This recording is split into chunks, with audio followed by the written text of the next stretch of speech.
안녕하세요. DJ 라니입니다. 오늘의 사연 시작해 보겠습니다. 안녕하세요. 저는 20대 초반 강시훈이라고 해요. 이제 막 사회에 첫걸음을 내디딘 지 얼마 되지도 않았고 대학 진학 같은 건 꿈도 꾸지 못할 처지로 살아왔지만 제게는 희망이 있었기에 열심히 살 수 있었어요. 그런 제게 어느 날 갑자기 믿을 수 없는 일이 일어났습니다. 그 일은 저의 아주 오래된 기억 속에 자리하고 있었던 작은 조각에서부터 시작된 일이었어요. 그 작은 조각은 너무나도 큰 파장을 일으키며 제 일상을 뒤흔들고 말았죠. 대체 무슨 일이 있었던 건지 20년 남짓 짧은 제 인생을 여러분께 풀어놓아 볼까 해요. 저는 고아원 출신입니다. 참 쉽고도 무책임한 말 같지만 이보다 확실하게 저를 설명할 수 있는 말도 없다 싶어요. 스스로를 자조하는 듯이 하는 말처럼 할 때도 있었던 것 같지만 적어도 지금만큼은 그런 게 아니라 그저 담담하게 제 처지를 말씀드리는 거예요. 고아원 출신, 그게 저니까요. 저는 아무것도 기억도 나지 않는 어린 아기였을 때 고아원에 버려졌고 그곳에서 7살 때까지 자랐어요. 그리고 양부모님에게 입양이 됐던 거예요. 7살이면 알 건 다 아는 나이잖아요. 그 나이의 아이들은 입양 대상에서 아무래도 후순위에 놓이게 될 텐데 저는 제 또래의 딸을 잃은 가정에 입양될 수 있었어요. 입양되던 때의 기억이 아주 생생하진 않지만 막연하게 아무것도 모르고 기억도 나지 않는 어린 시절. 그러니까 제가 고아원에 버려지자마자 입양이 되어 제가 입양아인 것도 모르고 자랄 수 있다면 더 좋았을 텐데. 그런 생각을 하면서 입양 가정에 들어갔던 것 같아요. 아무래도 입양아로 자란다는 것이 어떤 것인지 알지 못해 두려운 마음이 있었기 때문이었을 거예요. 그렇지만 양부모님은 너무 좋은 분들이셨고 저의 그런 두려움도 금세 사라지게 되었죠. 당시 양어머니는 많이 지쳐 보이시긴 했어요. 딱 제 또래의 어린 딸을 잃은 지 얼마 되지 않았으니 양어머니의 상처가 꽤 깊은 것 같았거든요. 양아버진 그런 양어머니를 위해 저희 가족이 더 빨리 진한 유대감을 가질 수 있도록 최선을 다하셨던 것 같아요. 제가 그 집에서 사는 것에 빨리 적응해야 양어머니와도 더 빨리 가까워질 수 있을 테니 특별히 신경을 많이 쓰셨죠. 시훈아, 이게 뭐야? 카메라 아니니? 이런 걸 다 갖고 있었네? 고아원에서 봉사활동하던 대학생 언니 오빠들이 준 거예요. 우리 사진을 찍어주기도 하고 사진 찍는 걸 가르쳐주기도 했거든요. 사진 동호회 학생들이 봉사를 나왔었나? 그런 건 잘 모르겠지만 무척 재밌었어요. 그랬구나. 그랬으니 카메라를 갖고 왔겠지. 그런 거 아니야? 사진 찍는 거 좋아? 네, 너무 신기하고 재미있었어요. 여기 안에 필름이 들어있고 이거 다 찍으면 언니 오빠들이 현상도에서 준다고 했는데. 그랬구나. 그런데 그 필름 한 롤 다 찍기도 전에 우리 집에 오게 된 거구나. 대신 아빠가 사진 찍는 것도 알려주고 시훈이 사진도 많이 찍어주고 그럴게. 그럼 어때? 좋아요. 그런데 저는 사진 찍히는 것보다 찍는 게 더 좋은 것 같아요. 제가 입양되어서 양부모님 집으로 들어갈 때 가지고 간 개인 소지품이라고 해봐야 정말 별게 없었거든요. 특별히 챙겨가야 할 만한 제 물건이라고 할 게 딱히 없었으니까요. 그런데 그중에 일회용 카메라가 있었어요. 제가 있던 고아원에 봉사활동하던 대학생 언니 오빠들이 주고 간 거였는데 제가 그걸 너무 좋아했었던 것 같아요. 그러니 고아원을 떠나 양부모님 집으로 들어가면서 그걸 그렇게 챙겨갔던 거겠죠? 일회용 카메라이긴 했지만 처음으로 필름이 들어가는 카메라를 만져본 것이니 신기하기도 하고 무척 재미있어 했던 거예요. 양아버진 제가 일회용 카메라를 갖고 있는 걸 보고 그걸 알아봐 주신 거죠. 그렇구나. 우리 시훈이는 사진을 찍는 게 흥미롭고 재미있었구나. 아빠한테 오래된 필름 카메라가 하나 있는데 같이 볼래? 정말요? 일회용 카메라 말고 진짜 카메라가 있어요? 맞아. 계속해서 필름을 바꿔 끼워가며 쓸 수 있는 진짜 필름 카메라가 있어. 낡은 것이기도 하고 시윤이가 들기엔 좀 무거울 수도 있지만 원한다면 그 카메라 사용하는 방법도 알려줄게. 진짜요? 제가 이 카메라 만져봐도 돼요? 물론이지. 시윤이가 우리 집에 온 걸 환영하는 의미로 아빠가 시윤이에게 선물하는 거야. 마음에 들어? 너무 좋아요. 카메라 정말 멋있게 생겼어요. 우와, 진짜 카메라다. 저 이걸로 사진 찍는 거 가르쳐주세요. 배우고 싶어요. 양아버지가 책장 깊은 곳에서 꺼내오신 진짜 필름 카메라는 양아버지 말씀대로 꽤 무겁고 차가운 감촉이었지만 너무나도 근사했답니다. 그걸 보니 제가 갖고 있던 일회용 카메란 장난감 같아 보였어요. 그냥 들고 셔터를 누르기만 하면 되는 일회용 카메라에 비해 그 필름 카메라는 조작할 것도 많고 훨씬 복잡했지만 모든 것들이 그저 신기하고 재미있었던 것 같아요. 특히 그 셔터 누르는 소리 말이에요. 어린 마음에도 그 소리를 들으면 심장이 두근두근 하는 것 같았고 한컷 찍을 때마다 레버를 돌려 필름을 감는 그 느낌도 너무 좋았어요. 제가 너무 좋아하니 양아버지도 신이 나서 이것저것 알려주셨고 책까지 사서 찾아가며 저와 함께 그 카메라를 갖고 놀아주셨어요. 그렇게 저는 학교에 들어가기도 전부터 필름 카메라를 장난감 삼아 갖고 놀기 시작했던 거예요. 양부모님과 지냈던 시간은 정말이지 행복했었네요. 제가 이렇게 회상하듯 말하는 걸 보고 직감하셨을지 모르겠는데요. 그 행복은 그리 오래가지 못했거든요. 양아버지가 갑자기 사고로 돌아가셨고 양어머니는 그 충격에서 헤어나지 못하셨어요. 어린 딸에 이어 남편까지 잃은 것이니 심약한 양어머니가 견디기 힘든 스트레스였을 거라고 생각해요. 그때도 어렴풋이 짐작할 수 있었지만 세월이 지나 돌이켜보니 정말 힘드셨을 거라는 생각이 들더라고요. 그때가 제가 초등학교 4학년일 때였는데 결국 양어머니는 저를 키우는 걸 포기하실 수밖에 없는 상황에 이르셨죠. 양어머니는 자신도 스스로 감당할 수 없는 처지셨거든요. 급기야 병원 신세를 져야 하는 상황까지 가게 됐으니 그런 상황에서 어떻게 저를 돌볼 수가 있으셨겠어요. 양어머니 대신 저를 봐줄 다른 가족도 없었으니 결국은 파양밖에 방법이 없었습니다. 그렇게 저는 다시 고아원으로 돌아오게 된 거예요. 양어머니를 원망하진 않았어요. 어린 제 눈에도 양어머니는 정상이 아니셨고 제가 양어머니 곁에 있을 수 없다는 걸 알 수 있었기 때문에 담담하게 받아들였던 것 같아요. 이후로 양어머니는 저에게 드문드문 편지를 보내주기도 하셨는데 제가 중학교 3학년이 됐을 때 양어머니 친정언니가 사는 일본으로 건너가 살게 되셨다며 마지막 편지를 보내셨고 이후로는 소식이 없으셨죠. 그때도 양어머니가 야속하진 않았던 것 같아요. 그저 모쪼록 가족 곁에서 양어머니 스스로를 잘 추스르며 회복하시길 바라는 마음이었던 걸로 기억해요. 어찌되었거나 저는 파양되어 온 아이라는 꼬리표를 달고 조금 힘든 시기를 보내야 했던 건 사실이지만 저는 여기저기 적응을 잘하는 아이인가 봐요. 고아원으로 다시 돌아가서도 그럭저럭 친구도 만들어 잘 어울려 지내기 시작했거든요. 제가 자란 곳은 지방 중 소도시였고 고아원과 양부모님 집이 그리 멀지 않았기에 초등학교 4학년 때 파양되어 고아원으로 들어가면서도 전학을 가진 않았어요. 그러니 학교 친구들도 모두 제가 파양되어 고아원에서 산다는 건 알게 되었지만 저는 그런 상황에서도 큰 상처를 받았던 것 같진 않아요. 물론 아무렇지도 않았던 건 아닙니다. 고아원? 파양?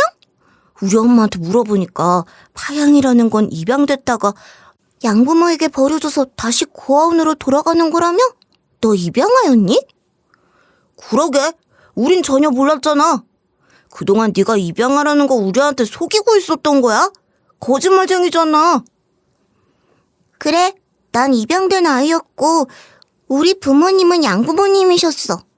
그걸 너희들 모두에게 일일이 말하진 않았지만 내가 꼭 그래야 했었니? 좀 그렇지. 입양하라니. 넌 우리랑은 다른 아이인 거잖아. 이렇게 알고 나니 좀 그래. 나도 마찬가지야. 우리 엄마도 좀 껄끄러워하더라고. 전처럼 너랑 친하게 지내긴 힘들 것 같아. 그럴 수 있다고 생각했고 어느 정도는 예상했던 반응이기도 했지만 어쩔 수 없이 서운하고 억울한 마음이 생기긴 하더라고요. 그래도 저는 친구라고 생각했던 아이들이 저를 외면하는 걸 겪어야 했으니까요. 그렇지만 모든 친구가 저에게 등을 돌렸던 건 아니었어요. 제가 파양되기 전에도 정말 친한 친구 몇몇은 제가 입양하라는 걸 알고 있기도 했는데 그런 친구 중 2~명 정도는 제게 거리를 두지 않고 전처럼 대해줬어요. 누구라도 마음 터놓을 사람이 한 사람이라도 있다면 외롭지 않잖아요. 여러분도 그런 기분 아시죠? 그 시절 제게는 그런 친구가 있었으니 예민한 사춘기 시절도 잘 보낼 수 있었던 것 같아요.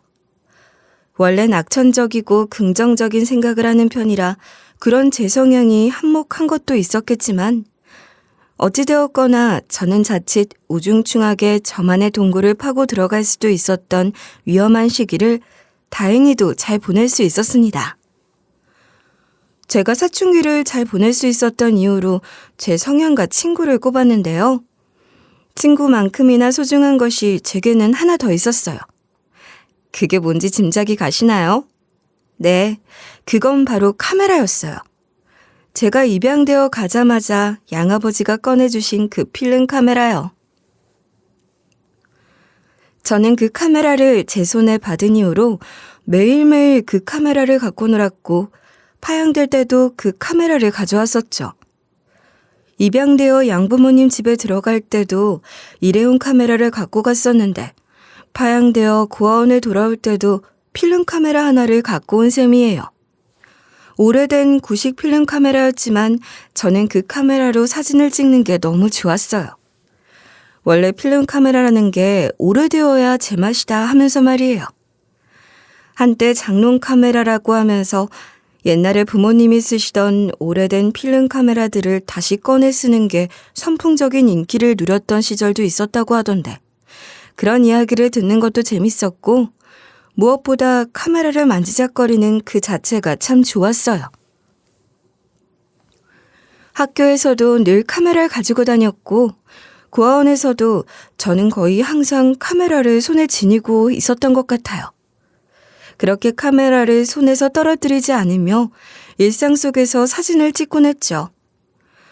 뒷산이나 골목길, 학교나 고아원의 구석구석, 어디든 어느 곳이든 그렇게 기웃거리며 빛이 머무는 곳이면 어디에서라도 뷰파인더로 세상을 바라보며 이 순간이다 싶을 땐 셔터를 눌렀습니다. 특히 제가 좋아했던 피사체는 고아원 주방 할머니였어요. 할머니의 주름진 손등에 흐릿한 창가 햇살이 겹치는 순간에 포착하는 것 같은 것에 말할 수 없는 희열을 느끼곤 했으니까요. 그 주방 할머니는 저를 참 따뜻하고 다정하게 대해주셨던 분이기도 하셨으니 마음 깊은 곳에서부터 우러나오는 애정도 있었죠. 저는 할머니를 찍은 사진을 현상하면 꼭 그 할머니께 사진을 보여드리곤 했어요. 할머니, 이 사진 좀 보세요. 너무 멋있죠? 에이, 이게 다 뭐야? 이놈의 다 늙어 쭈글쭈글한 주름을 이렇게나 가까이 찍었어? 아유, 나는 안 볼란다. 이게 뭐가 멋있어. 흉측하기만 한데. 아니에요, 할머니. 저는 할머니 주름이 너무 좋아요. 이 부드러운 햇살이 할머니 주름 사이사이를 타고 흐르는 것 같잖아요. 아이고, 그렇게 어려운 건 난 몰라. 그래도 시은이 네가 그렇게 좋다고 하니 그런가 보다 하는 거지. 네, 전 할머니 사진 찍는 게 참 좋아요. 앞으로도 계속 제 모델 해주실 거죠? 모델은 무슨, 언제 찍는지도 모르게 찍고 가면서. 그래서 별로셨나? 그럼 할머니, 여기 한번 서보세요.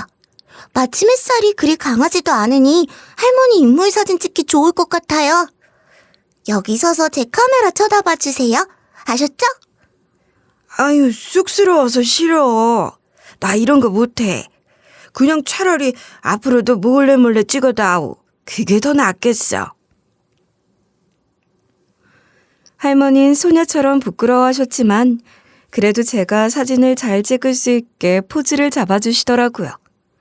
생각해보니 그전까진 그렇게 할머니 얼굴을 정면에서 찍어드린 적이 한 번도 없었던 것 같아서 할머니의 수줍은 미소를 더 예쁘게 담고 싶은 마음에 심혈을 기울여 구도를 만들고 조리개값이며 셔터 스피드 등을 신중하게 설정해 사진을 찍었던 기억이 나요.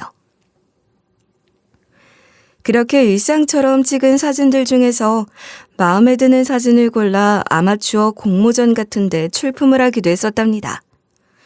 모두 양아버지가 주신 그 낡은 필름 카메라로 찍은 사진들이었죠.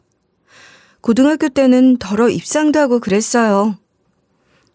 와, 너 또 공모전에서 입상했어? 대단한데? 난 사진 잘 모르고 그냥 휴대폰 어플로 찍을 줄밖에 모르지만 네 사진을 보면 뭔가 멋있어. 근사해. 맞아. 우리 오빠 친구도 사진 전공하는데 대학 입시 때 제출할 다큐 사진을 찍어야 한다며 전국을 돌아다니고 그러더라고. 네 사진도 그런 것 같아. 뭔지 몰라도 다큐 사진 멋있잖아. 에이, 나도 그런 거 몰라. 다큐 사진? 그게 뭔데? 난 그냥 내 주변에 있는 것들 중에 신선히 머무는 걸 찍는 거야. 그게 다야. 왜? 그래도 공모전에서 입상할 정도면 인정을 받는 거잖아. 너도 이런 사진들 모아서 대학 입시 포트폴리오 만들면 되는 거 아니야? 대학 입시? 아휴, 내 처지에 그게 되겠어. 대학 입시라니. 그런 건 난 꿈도 안 꿔. 그게 사실이었어요. 누군가에게는 대학 입시를 위한 야심찬 포트폴리오, 또 다른 누군가에겐 감성 가득한 SNS용 사진 같은 것으로 보일지도 모르겠지만 제게는 그런 사진들이 그저 저의 일상, 제가 살아가는 지금 그 순간을 담은 사진이자 기록일 뿐 다른 의미는 없었습니다. 대학 입시라뇨. 말도 안 되는 거죠. 잘 알아보면 방법이 있지 않냐고요? 당시 제 처지를 있는 그대로 말씀드려 볼게요. 당장 고등학교를 졸업하고 보호 종료, 즉 고아원을 나가야 하는 시기가 코앞에 닥칠 텐데 그럼 저는 잠잘곳부터 구해야 하는 처지였습니다. 그런 처지에 대학 입시가 다 무엇이며 게다가 사진 전공이요? 제대로 된 카메라 바디 하나가 얼마나 하는지 아세요? 진짜 열심히 일해도 반값 내고 생활비 빼고 그러면 카메라 바디 하나 사는데도 몇 달, 아니 1년도 넘게 걸릴지 몰라요. 바디 하나 사는데 그렇다는 거고 거기에 렌즈도 종류별로 구색을 갖추려면 그저 한숨만 나오는 거죠. 사진이라는 게 제대로 하려면 돈이 너무 많이 드는 일이라는 걸 저는 모르지 않았어요. 그러니 대학에서 사진을 공부하는 것 같은 일은 저에겐 그저 허황된 꿈에 불과한 것이었습니다. 저는 누구보다 사진을 좋아하는 사람이었지만 현실을 직시할 줄도 아는 사람이었거든요. 법적으로 혼자 설 수 있는, 아니 혼자 서야 하는 나이가 되어 고아원을 나왔고 단칸방 하나 겨우 얻어 아르바이트 여러 개 번갈아 하는 생활을 시작했어요. 같은 고아원에서 지냈던 친구들이나 언니 오빠들도 다 그렇게 살았으니 저 또한 그렇게 사는 게 당연하다고 생각했고 자연스럽게 그런 생활에 적응했던 것 같아요. 아시죠? 저 어디서나 적응 잘하는 거 말이에요. 고아원에서 지낼 때에 비해 좋은 점도 많았어요. 먹고 자는 것만큼은 걱정 없이 지내던 시절에 비해 저 스스로 그런 것들을 책임져야 하니 머리가 아프고 고달플 때도 있었지만 그에 따른 자유와 성취감이 부여되는 게 좋았거든요. 그렇게 조금씩 돈 모으는 재미도 알아가며 살아가면 되겠다고 생각했던 것 같아요. 그러던 어느 날 시내에 있는 오래된 사진관 유리창에 손으로 쓴 직원 구함이라는 글자를 보게 됐는데 그걸 보자마자 저는 곧장 그 사진관에 들어갔습니다. 사장님, 안녕하세요. 밖에 유리창에 붙은 거 봤어요. 직원 구하신다고요? 시은이구나. 그래, 나도 이제 힘들어. 그렇다고 당장 사진관 문을 닫긴 아쉽고 직원 하나 두고 쉬엄쉬엄 해볼 생각이다. 안 되죠, 그럼요. 사장님 사진관이 문 닫으면 저 같은 단골들은 어떡해요? 그러고 보니 너도 참 오랜 단골이구나. 네가 처음에 네 아버지 손잡고 우리 사진관에 왔던 게 언제였지? 아휴, 그땐 초등학교도 들어가기 전이었어요. 7살이요. 그렇게나 어렸구나. 벌써 세월이 많이 흘렀어. 그 사진관은 제가 양아버지와 함께 처음 갔던 곳으로 이후로도 제가 찍은 필름을 현상할 때는 늘 그 사진관에 갔었거든요. 할아버지 사장님은 여전히 옛날 방식으로 필름 인화를 하셨고 제가 사는 지역에 그런 사진관은 그 집이 거의 유일했으니 단골이 안 될래야 안 될 수도 없었던 거예요.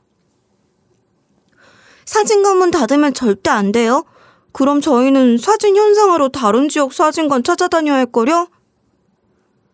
이젠 필름 카메라를 사용하는 사람들이 많지도 않고 필름 카메라로 찍어도 필름 스캔해서 디지털 파일로 결과물을 얻는 데 더 익숙한 시대 아니냐. 이런 구식 사진관은 이제 사라질 때도 됐지. 무슨 말씀이세요? 저처럼 옛날 방식으로 필름을 현상하는 걸 좋아하는 사람들도 아직 많아요. 그러니까 여기 단골들도 꾸준히 오는 거 아니겠어요? 사실 저는 그리 대단한 단골이라고 할 순 없어요. 필름 현상도 다 돈이었으니까요. 그러니 저는 언제나 한 컷 한 컷 정말 신중하게 사진을 찍었고 또 때로는 현상할 돈이 없어서 필름 몇 개가 모일 동안 돈을 모아 한꺼번에 맡기기도 했으니 아주 자주 갔다고 할 수는 없을 거예요. 그렇지만 꽤 오랜 기간 꾸준히 다닌 사진관이긴 했어요. 할아버지 사장님은 제가 처음 그 사진관에 갔을 때도 이미 흰머리가 희끗희끗하셨으니 이제 연세가 꽤 많으실 겁니다. 힘에 부치신다는 걸 너무 이해할 수 있었죠. 그래도 사진관 문 닫지 않으시고 직원 구해서 계속 운영하신다고 하니 너무 반가웠고 혹시나 제가 그 직원이 될 수는 없을까 하는 마음이 들었던 거예요. 사장님, 혹시 직원 구하시는 거요? 제가 지원해도 될까요? 제가 지금 당장 할 줄 아는 건 별로 없지만 뭐든지 열심히 배우고 청소며 뭐든 다 잘할 수 있어요. 네가? 여기서 일해보고 싶다는 거냐? 그래? 네, 사장님, 해보고 싶어요. 제가 사진을 얼마나 좋아하는지 사장님도 잘 아시죠? 그 마음으로 열심히 할게요. 시켜주세요. 무거운 걸 들어야 할 때도 있고 체력적으로 힘든 일도 있을 거야. 사실 난 남자 직원을 생각하고 있긴 했지. 저 남자애들만큼 힘세요. 아니, 남자애들보다 더 잘할 수 있어요. 그리고 전 젊잖아요. 그 패기로 정말 열심히 할게요. 네? 사장님, 네? 저는 그렇게 거의 조르다시피 하면서 저를 직원으로 써주십사 말씀을 드렸던 거예요. 할아버지 사장님은 잠시 생각을 하시는 것 같더라고요. 그 잠깐을 기다리는데 마른 침을 꼴깍꼴깍 삼키며 초조했었죠. 그래, 그렇다면 어디 한번 해봐. 내가 너를 오래 봐왔으니 그만큼 너를 믿는 마음으로 시켜보마. 정말요? 사장님, 감사합니다. 정말 감사합니다. 저 진짜 열심히 할게요. 당장 지금부터도 할 수 있어요. 청소부터 할까요? 뭐든지 시켜주세요. 아이고, 진정해라, 진정해. 지금 당장은 할 일이 없으니 내일부터 출근해. 어때? 할 수 있겠니? 그럼요. 당장 내일 아침부터 바로 출근할게요. 사장님, 정말 감사합니다. 저 정말 너무 좋아요. 그렇게 좋으냐? 너 우리 사진관 처음 왔을 때 그 어렸을 때만큼이나 천진한 얼굴로 좋아하는 걸 보니 나도 좋구나. 할아버지 사장님은 꽤 오래 저를 보아오신 분이잖아요. 제가 양아버지 손잡고 따라갔던 7살 시절부터 시작해서 제가 파양되어 고아원에 들어가는 것도 보셨고 여러 공모전에 출품하는 것도 봐주셨고, 그러면서 대학 진학 같은 건 꿈도 못 꾸며 포기하는 모습도 보셨던 분이세요. 제가 찍은 사진도 쭉 봐오신 분이기도 하시죠. 현상한 사진을 볼 때마다 이런저런 조언을 해주기도 하셨는데, 그럴 때마다 저도 여러 가지 여쭤보기도 하고, 그러면서 개인적인 얘기도 덜어 했었으니, 단골 사진관 사장님인 동시에 제 이야기를 들어주고 충고를 해주시는 큰 어른 같은 느낌도 있었던 분입니다. 그런 만큼 할아버지 사장님도 사진에 대한 저의 열정을 잘 알고 계셨고, 그 점을 높이사 경험도 없는 저를 채용해 주신 것 같아요. 그 사진관에서 일하면서 할아버지 사장님께 사진 현상하는 걸 배울 수 있게 된 게 제게는 남들 대학 입시 합격한 것만큼 좋았을지도 몰라요. 아니, 그 이상으로 그보다 훨씬 더 좋았을 겁니다.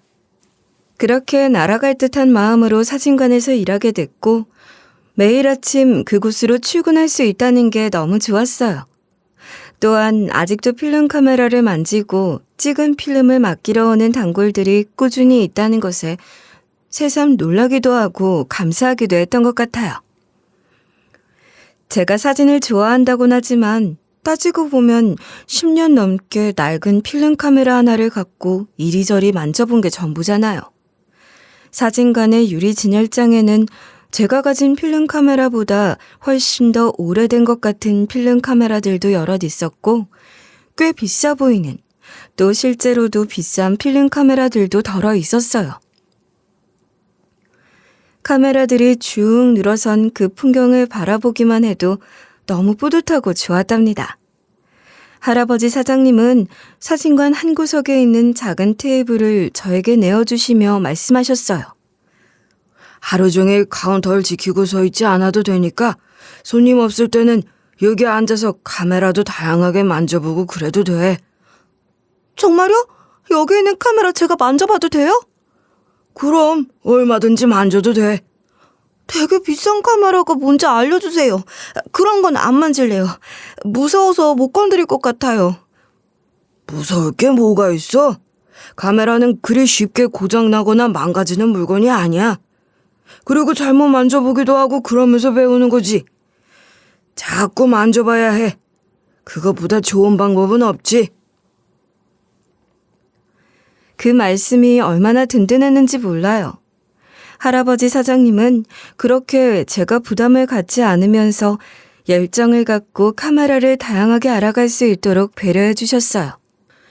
그래도 제가 기본적으로 필름 카메라를 어느 정도는 다룰 줄 알았기에 할아버지 사장님이 가르쳐 주시는 것들을 빨리 배울 수 있었고, 또 저 혼자 이리저리 만져보며 터득하게 되는 것들도 있더라고요.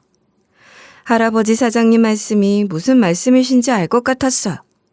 그리고 대망의 암실에도 들어가게 되었답니다. 처음엔 암실 구석에 앉아 필름 리더기에 익숙해지는 법부터 배웠어요.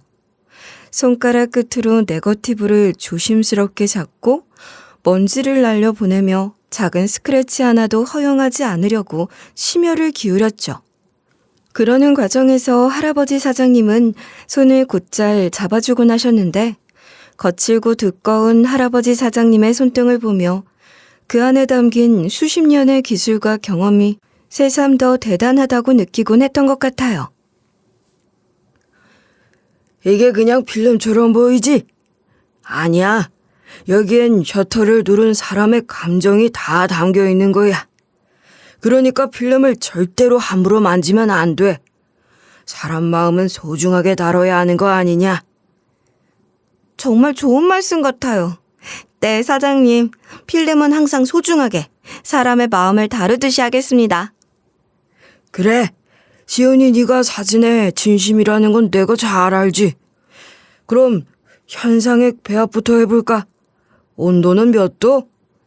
정확히 20도로 맞춰야 해요. 맞죠? 그래. 넣는 순서도 틀리면 안 된다. 어디 너 혼자 한번 해봐. 오늘은 시간도 한번 재어보자.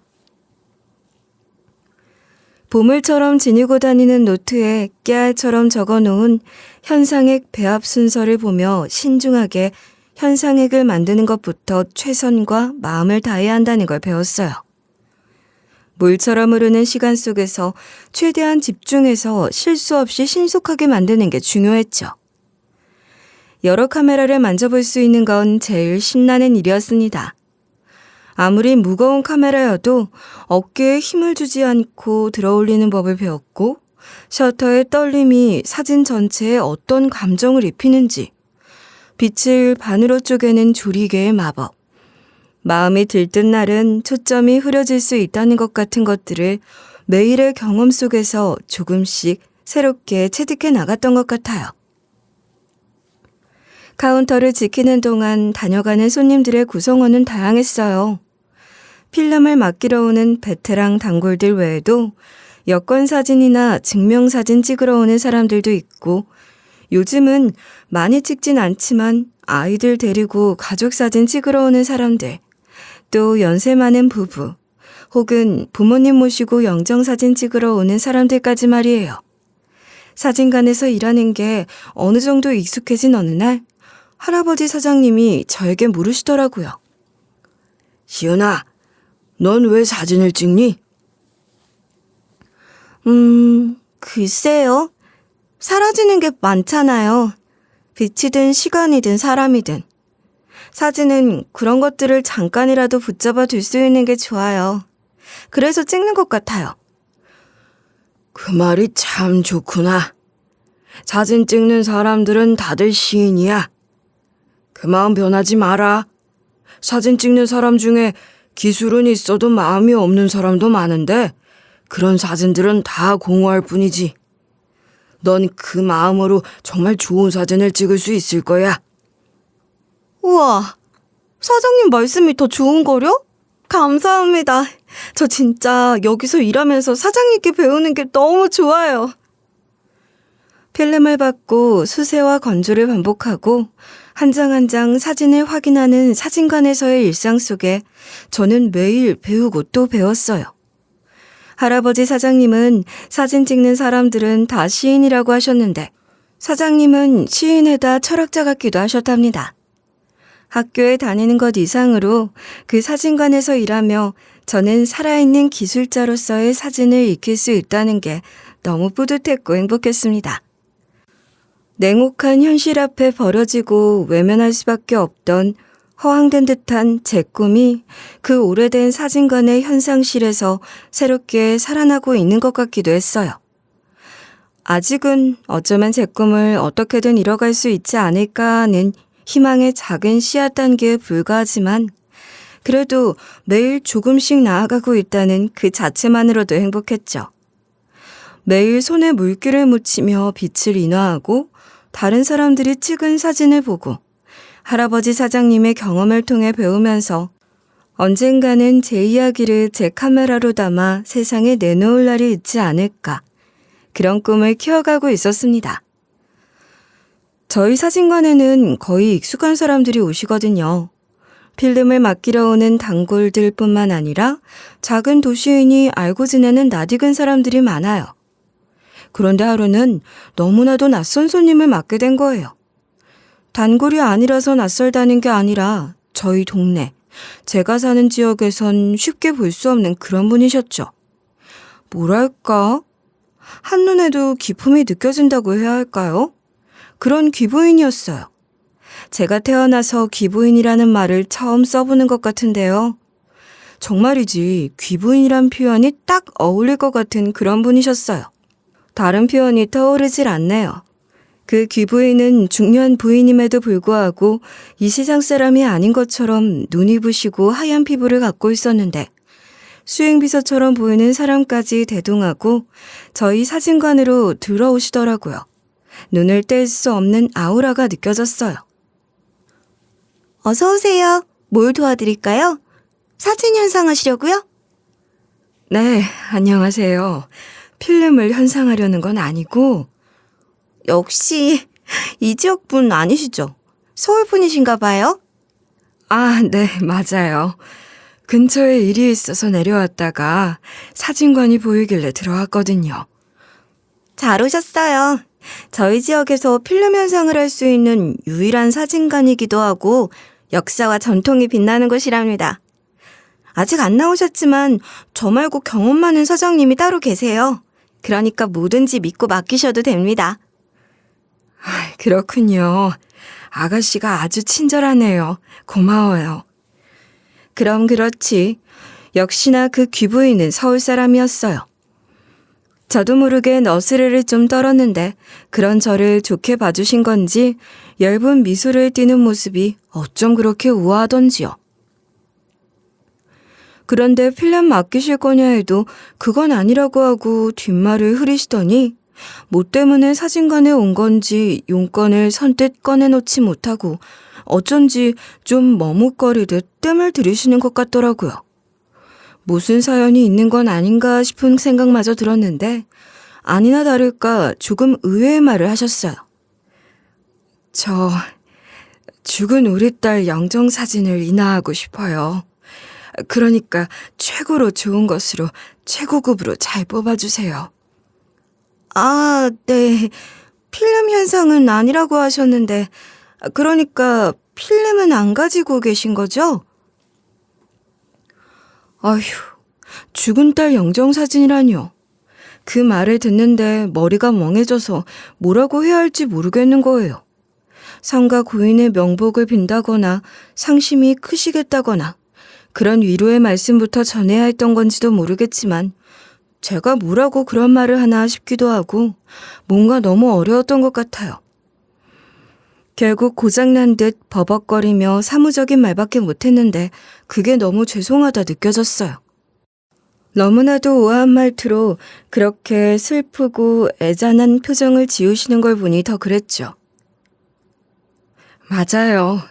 필름은 없고 오래된 사진 한 장이 있는데 이런 사진을 복원해서 현상도 해준다던데 맞나요? 아, 옛날 사진을 복원하는 건 아직 제가 할 수 없는 기술이고 저희 사장님께서 출근하셔야 정확하게 말씀드릴 수 있을 것 같아요. 곧 나오실 텐데 잠시만 기다려 주시겠어요? 시간은 충분해요. 네, 그럴게요. 사진은 여기에 있어요. 귀부인이 건네는 사진을 받아들었는데 그 순간 너무 놀라서 기절할 뻔했지 뭐예요? 이게 대체 무슨 일인지 모르겠더라고요. 아무리 봐도 그 사진은 제 사진이었거든요. 그 사진은 분명 어린 시절 제 사진이었습니다. 제 사진이 왜 그 귀부인의 죽은 딸 사진으로 둔갑한 것인지 영문을 알 수 없어서 토끼 눈을 하고 귀부인에게 물었죠.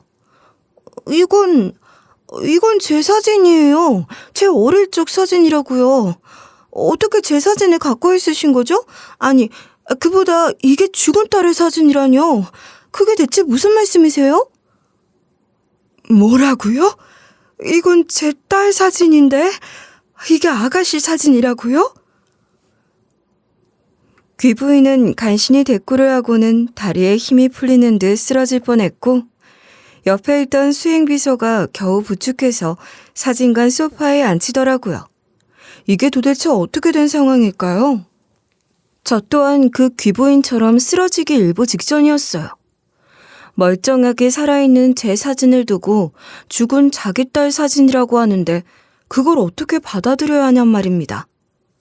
귀부인이 소파에 앉아 물 한 모금을 마시고 수행비서가 차에서 갖고 온 약을 먹으며 진정할 동안 저는 별별 생각을 다 했어요.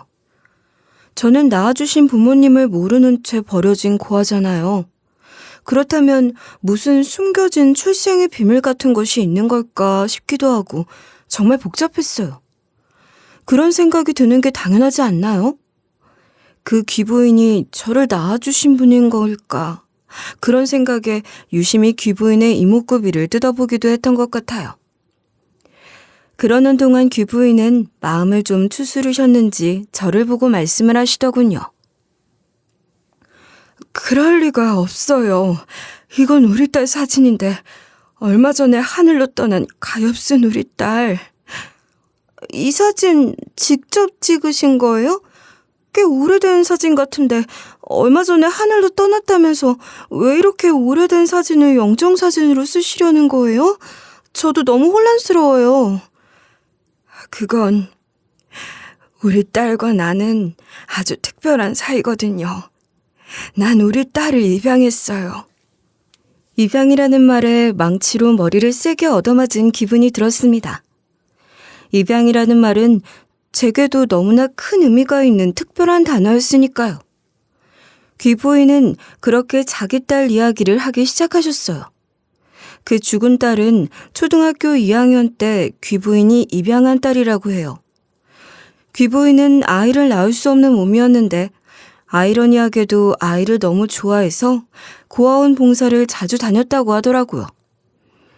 주로 서울 시내나 근교의 고아원에 봉사를 다녔는데 일 때문에 제가 사는 이 지역에 왔다가 우연히 발견한 근처 고아원에 봉사를 나갔다가 그 딸을 만났다고 말이에요. 그렇게 딱 한 번 만난 게 전부인데 서울로 돌아와서도 자꾸만 계속해서 그 아이가 생각나는 거예요. 뭔가 인상 깊게 보신 게 있으셨나 봐요. 너무 예쁜 아이였는데 그 예쁜 모습이 빛나지 못하게 너무 우울해 보였어요. 혼자만 구석에 웅크리고 있는 모습에 마음이 더 쓰이기도 했죠. 그러셨군요. 그래서 자꾸 생각이 나셨던 모양이에요. 처음부터 인연이 될 거라는 걸 아셨던 것처럼 말이에요. 도저히 안 되겠어서 다시 그 고아원을 찾았고 이후로 몇 번이나 더 그 고아원에 가서 그 아이를 만났는데 결국 입양까지 하게 된 거예요. 그토록 눈에 밟혀하던 아이를 입양한 것이니 귀부인은 온갖 정성을 다해 그 아이를 보살피려고 했었대요. 당연하죠. 온갖 좋은 것들을 다 해주고 싶었고 그러려고 했는데 정작 그 아이는 그런 것에는 관심도 없고 쉽게 마음을 열지 않아서 마음을 줄였다고 하셨어요. 잊을 수 없었던 그 우울한 기색 또한 여전했기에 더 마음이 아팠다고 하시더군요. 뭐든지 해주고 싶었는데 정작 그 아이는 갖고 싶은 것도 하고 싶은 것도 없는 것 같았어요. 초등학교 2학년이면 그리 어린 나이도 아니고 갑자기 바뀐 환경에 적응하는 게 쉽지 않았을 거예요. 가뜩이나 그리 활발한 성향의 아이도 아닌 것 같으니 말이에요. 맞아요. 그랬던 것 같아요. 어떻게든 그 아이의 마음을 사려고 노력했지만 쉽지가 않았는데 그런데 그 아이가 그만 가까스로 진정하고 평정심을 찾은 것으로 보였던 귀부인은 갑자기 눈물을 흘리며 감정이 다시 격해지기 시작했어요. 이야기를 들어보니 왜 그럴 수밖에 없었는지 너무 이해가 됐죠. 그렇게 입양한 그 딸이 고등학교 3학년 때 암 판정을 받게 됐다는 겁니다. 세상에 그 어린 나이에 암이라뇨. 원래도 몸이 약했다곤 하나 암이라는 무섭고 큰 병 앞에서 저도 손끝이 떨리는 것 같았어요. 어린 나이에 암에 걸리면 암세포도 그만큼 왕성하고 활발하게 활동한다면서요. 그래서 암 진행 속도가 더 빠르다고 하던데 귀부인 딸의 경우도 그랬다고 해요. 좋다는 건 다 하고 유능한 의사 찾아 해외 병원까지 알아봤지만 방법이 없다고 했고 결국 그 딸은 사망하고 말았단 겁니다. 참, 뭐라고 무슨 말을 해야 할지 정말 아무 생각도 들지 않았어요. 그게 불과 2달 전이었어요. 우리 딸 죽은 게요.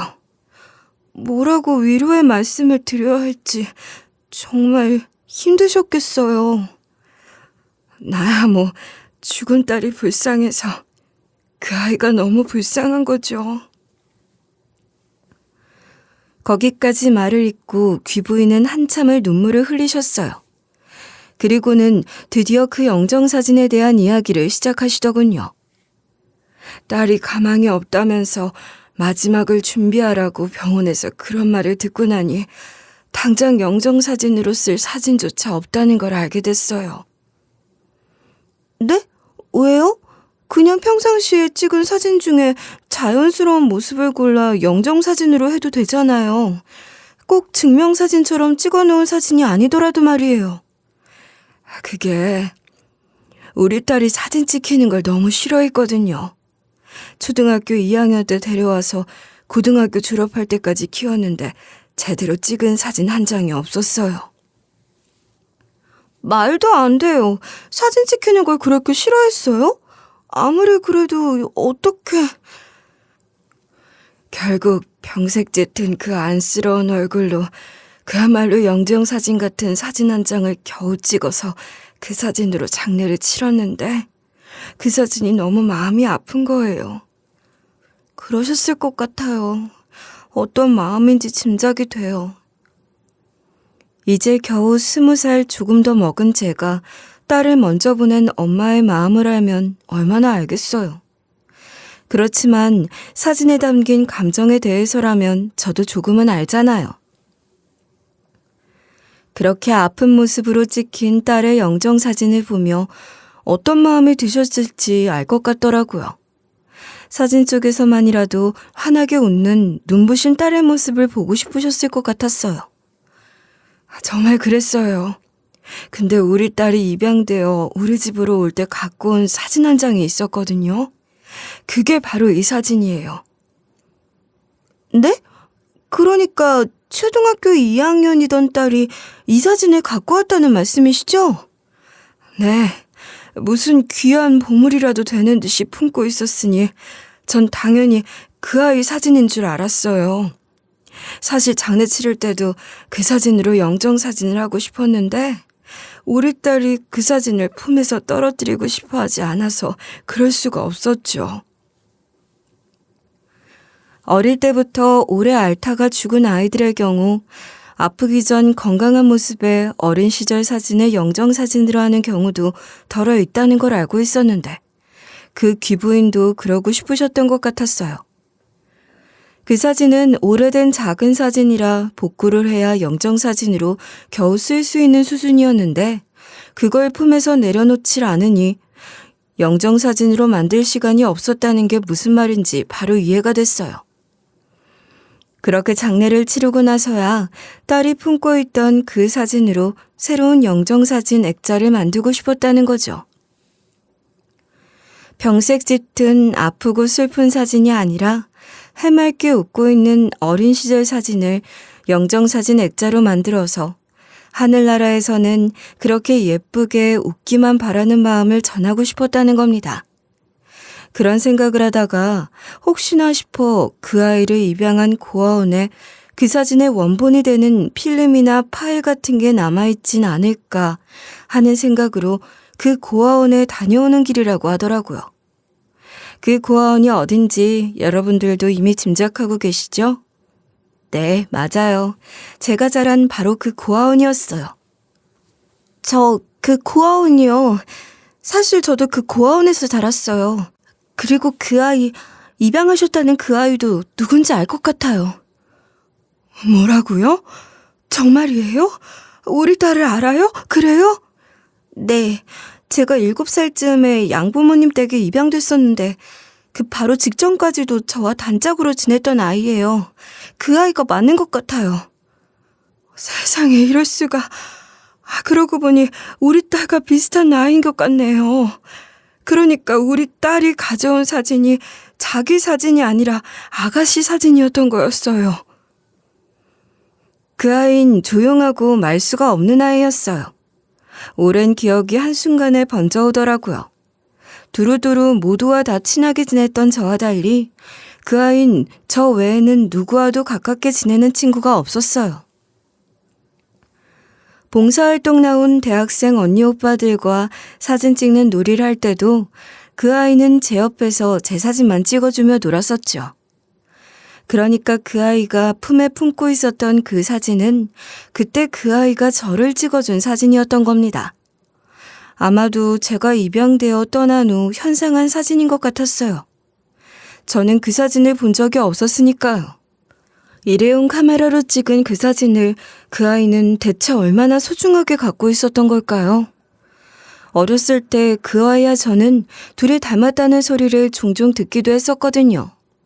그리고 그리 화질이 좋지 않은 사진이었으니 얼핏 보면 그 아이 사진으로 보였을 것 같기도 해요. 그러니 그 귀부인도 그 사진이 당연히 자기 딸의 사진이라 생각했던 거고요. 저는 그 아이를 기억하고 있었기에 파양되어 다시 고아원에 돌아갔을 때 그 아이가 보이지 않아 원장님께 물어보기도 했었어요. 입양되어 나갔다고 해서 그런 줄로만 알았고 제가 그 아이에게 연락할 수 있는 방법은 없었죠. 그리고는 까맣게 잊고 지냈었는데 그 아이는 자기가 찍은 제 사진을 그토록 소중하게 마지막 순간까지도 간직하고 있었다는 이야기를 들으니 기분이 이상했어요. 미안하기도 하고 고맙기도 하고 마음이 아리기도 했던 것 같습니다. 제 짧은 인생에서 그렇게 복잡한 감정을 느낀 건 처음이었어요. 양아버지가 돌아가셨을 때 양어머니가 병원에 입원하시고 파양되어 고아원에 돌아왔을 때도 그렇게 복잡한 감정은 아니었던 것 같은데 그 사이 저도 많이 자랐으니 감정을 더 깊이 느낄 수 있게 된 걸까요? 저 역시 귀부인 옆에 앉아 어린 시절을 회상하며 그 아이와의 추억들을 떠올려 더듬기 시작했어요. 그리고는 문득 든 생각이 있었죠. 어쩌면 제가 드릴 수 있는 게 있을 것 같아요. 잠시만 기다려 주시겠어요? 나한테요? 뭘요?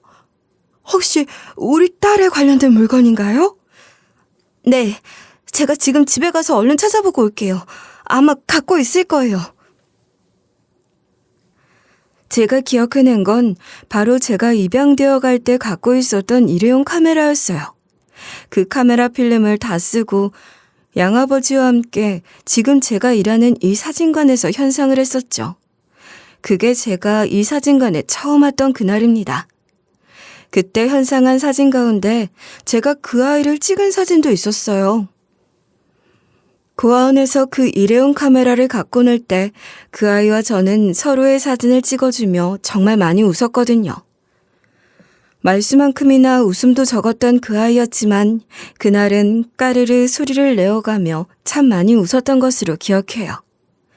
제게도 아주 소중하고 예쁜 추억으로 남아있는 날이죠. 저는 지금까지 제가 찍은 모든 사진과 필름을 다 보관하고 있어요. 그러니 그때 그 일회용 카메라에 들어있던 필름 현상한 것과 사진도 저의 보물상자에 잘 들어가 있더라고요. 저는 그 사진과 필름을 찾아서 귀부인에게 돌아왔고 그 사진을 보여드렸어요.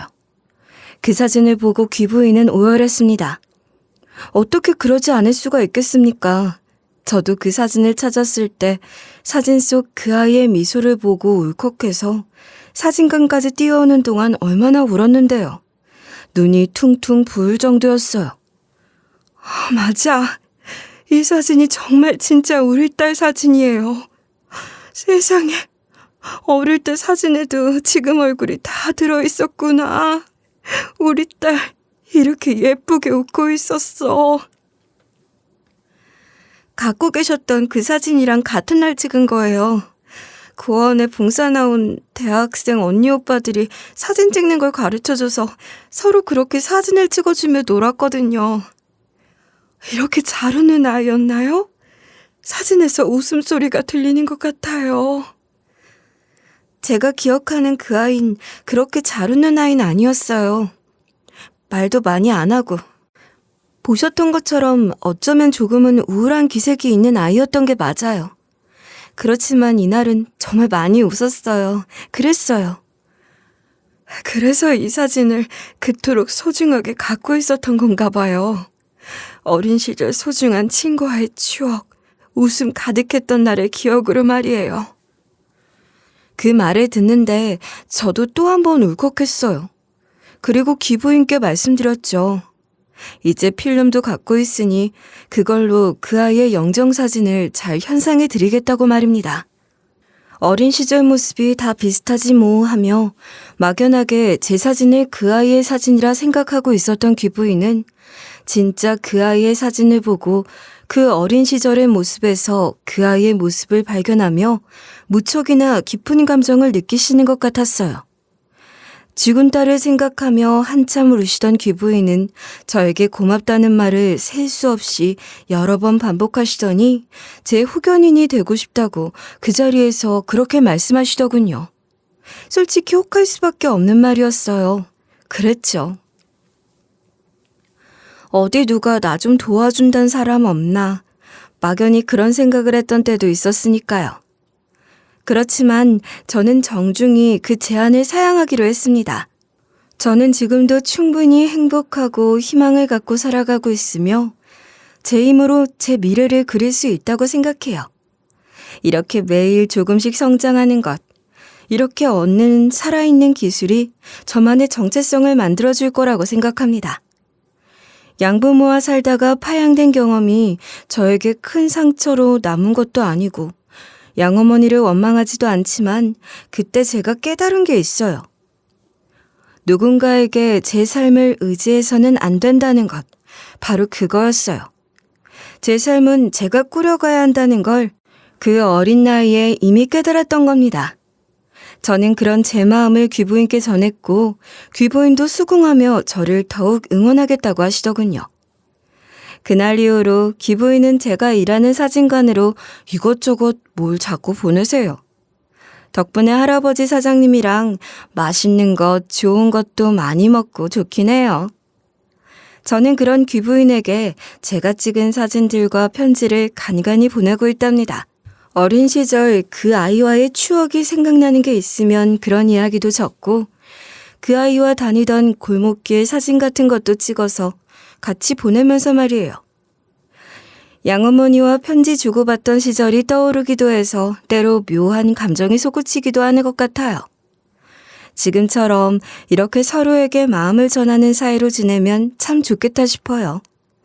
언젠가 귀부인에게 정말 도움을 청하게 될 날이 있을지도 모르겠지만 지금은 그냥 이렇게 마음을 주고받으며 안부를 전할 누군가가 있다는 것만으로도 좋은 것 같아요. 또 제가 성장하고 있고 잘 살고 있다는 걸 잘 알아주고 응원해주는 사람이 한 사람 더 생겼다는 것도 큰 힘이 된답니다. 그렇게 저는 오늘도 사진관에서 오늘 하루만큼 더 성장하며 잘 지내고 있어요. 미래를 꿈꾸면서요.